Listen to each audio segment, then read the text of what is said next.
السلام عليكم ورحمة الله تعالى وبركاته.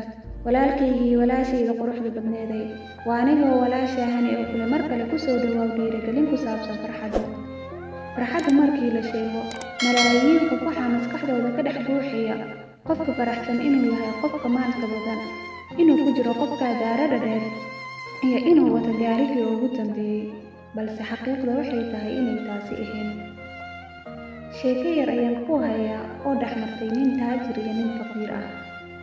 hadda ka hore waxaa jiray laba nin oo daris ah oo la kala oran jiray Guuleed iyo Faarax.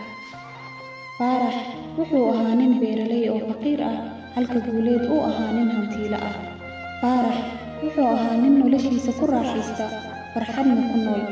xilligii habeenka uu seexanayo, daaqadaha iyo albaabka ma xiran jirin. Guuleed aad iyo aad ayuu oola yaabay Faarax oo seexanayo, albaabka iyo daaqadaha ay u furan yihiin xilligii habeenka. Guuleed aad iyo aad ayuu uga soo horjeeday farxadda uu haysto Faarax.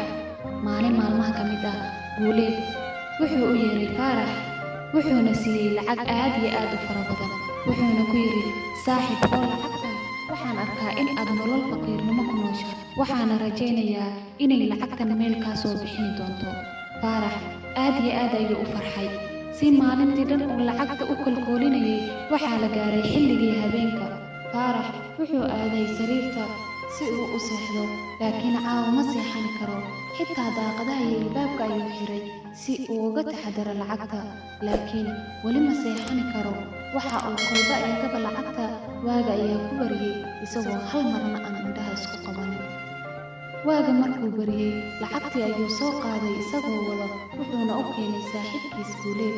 wuxuuna ku yidhi, saaxiibkayga qaaliga ahow, waxaan ahaa faqiir, lacagtaada waxay ii diiday farxaddii aan haysan jiray.